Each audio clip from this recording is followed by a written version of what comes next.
Oke guys, perkenalkan nama saya Muhammad Fadil Zaidli, Prodi Diploma 3 Keperawatan tingkat 2. Baik, di sini saya akan menjelaskan sedikit tentang sejarah keperawatan jiwa dan Hildegard E. Peplau. Oke, simak video berikut kali ini.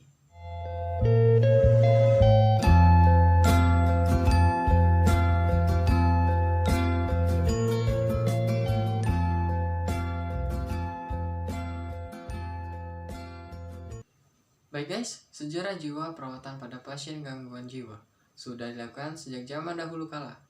Asuhan keperawatan yang diberikan sebelum abad ke-18 masih berupa penjagaan sipir dengan kualitas asuhan yang sangat buruk. Dibuang ke hutan, dipasung, diolok-olok, dianggap sakti. Pada akhir abad ke-19, perawat jiwa sudah merupakan sebuah profesi. Dan pada abad ke-20, spesialisasi perawat jiwa telah diakui dengan peran dan fungsi yang unik. Linda Richard merupakan perawat jiwa Amerika yang pertama, di mana beliau mengembangkan asuhan keperawatan di rumah sakit mental pusat di USA dan mengorganisasi pelayanan perawatan dan program pendidikan di mana sakit mental harus diberikan asuhan seperti sakit fisik. Pada tahun 1882, terbentuklah sekolah perawat yang pertama untuk sakit mental yang mengajarkan tentang pemeliharaan kebutuhan fisik pasien mental, pengobatan nutrisi, higien, dan aktivitas bangsal. John Hopkins pada tahun 1913 merupakan sekolah perawat pertama dengan kurikulum perawatan jiwa. Pada akhir Perang Dunia Kedua, pelayanan kesehatan terbesar yang diberikan terkait dengan masalah keperawatan jiwa dan peningkatan program terapi pada veteran perang, terapi sikap pada tahun 1947 mulai diperkenalkan oleh Weiss, di mana perawat menggunakan sikap untuk perbaikan pasien dengan observasi, penerimaan, respek, pemahaman perhatian, dan partisipasi pasien dalam realita. Pada tahun 1950, obat psikoterapika untuk sakit mental mulai dipergunakan. Sangat menarik bukan tentang perawatan jiwa ini ya guys. Kemudian Melo dan Tudor mulai tahun 1950 memperkenalkan tentang terapi keperawatan di mana hubungan perawatan dan pasien skizofrenia merupakan dasar proses terapeutik. Pada tahun 1952, Peplau merupakan membuat kerangka kerja yang sistematik bagi perawat jiwa, yaitu hubungan interpersonal dalam keperawatan yang mendeskripsikan kemampuan, aktivitas, dan peran perawat jiwa di mana proses terapeutik signifikan.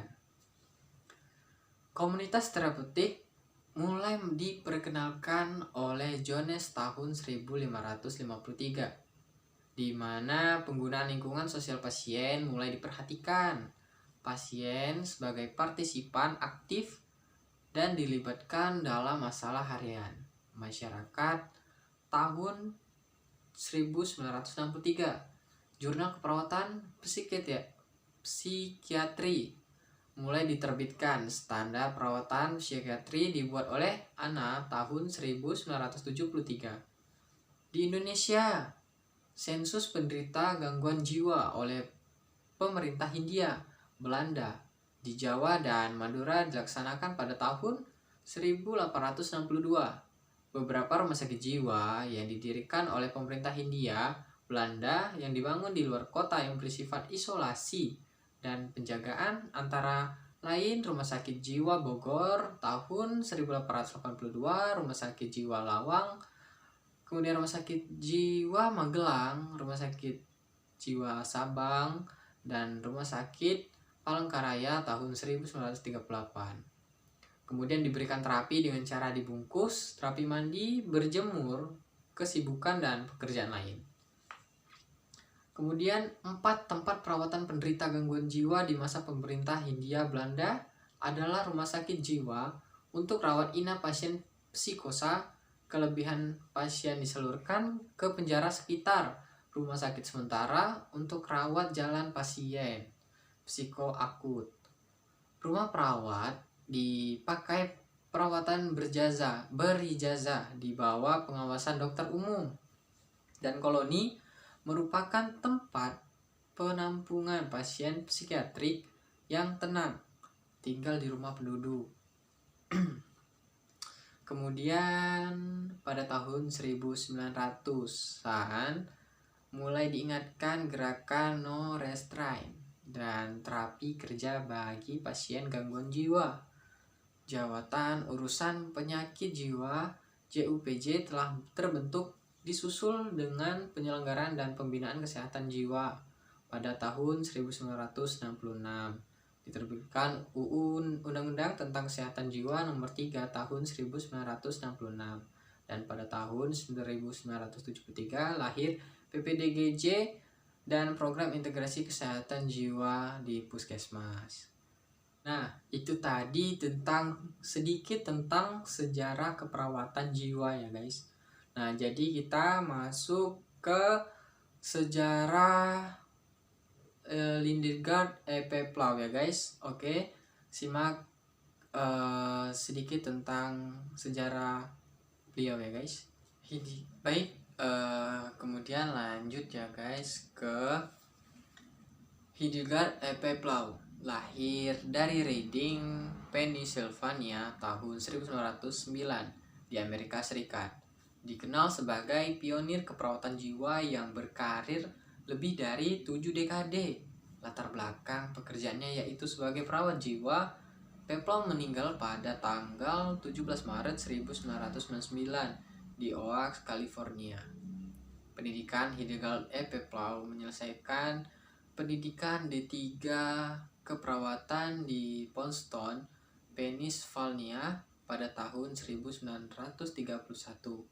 Kemudian melanjutkan pendidikan S1 jurusan interpersonal psikologi tahun 1943 di Bennington tahun 1947.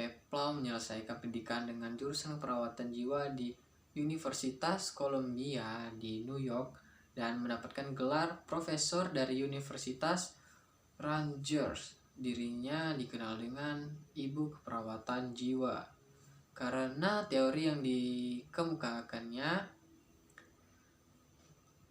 Konsep teori Plough. Hildegard E.P. Plough, seorang perawat psikiatri, mengenal konsep interpersonalnya pada tahun 1952. Inti dari teori Plough adalah pemanfaatan hubungan yang terapeutik antara perawat dan klien.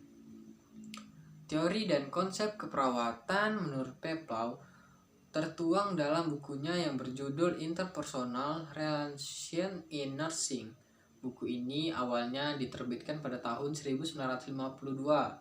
Model konsep dan teori keperawatan Plough menjelaskan tentang kemampuan dalam memahami diri sendiri dan orang lain yang menggunakan dasar hubungan antara manusia yang mencakup proses interpersonal perawatan klien dan masalah kecemasan yang terjadi akibat sakit. Model teori ini dapat dilihat adanya tindakan perawatan yang diarahkan kepada hubungan interpersonal atau psikoterapi antara klien dengan perawat. Contohnya, sistem klien yang berkembang terdiri dari karakteristik biokimia, fisiologis, interpersonal, dan kebutuhan selalu berupaya memenuhi kebutuhannya dan mengintegrasikan belajar. Pengalaman klien adalah subjek yang dipengaruhi adanya proses interpersonal. Kemudian perawat berperan mengatur tujuan serta proses interaksi interpersonal dengan pasien yang bersifat partisipatif. Perawat juga berperan sebagai mitra kerja, pendidikan, narasumber, pengasuh, pengganti, pemimpin, dan konselor sesuai dengan fase proses interpersonal yang dilalui. Masalah kecemasan yang terjadi akibat sakit gangguan kecemasan tingkat berat yang disebabkan oleh sulitnya mengintegrasikan pengalaman interpersonal yang lalu dengan yang sekarang. Ansietas atau gangguan kecemasan terjadi apabila komunikasi dengan orang lain mengancam keamanan psikologi dan biologi individu. Dalam teori Peplau, ansietas merupakan konsep yang berperan penting karena berkaitan langsung dengan kondisi sakit. Kemudian ada proses interpersonal. Proses interpersonal yang dimaksud antara lain perawat dan pasien ini menggambarkan metode transformasi energi atau ansietas pasien oleh perawat yang terdiri dari 4 fase. Fase orientasi, fase identifikasi, fase eksploitasi, fase resolusi.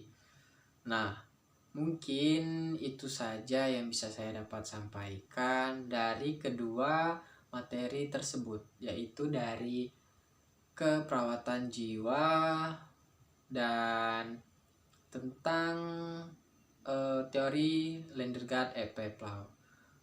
Oke, apabila saya ada salah atau kata, saya mohon maaf pada Allah, saya mohon ampun. Saya akhiri. Wassalamualaikum warahmatullahi wabarakatuh.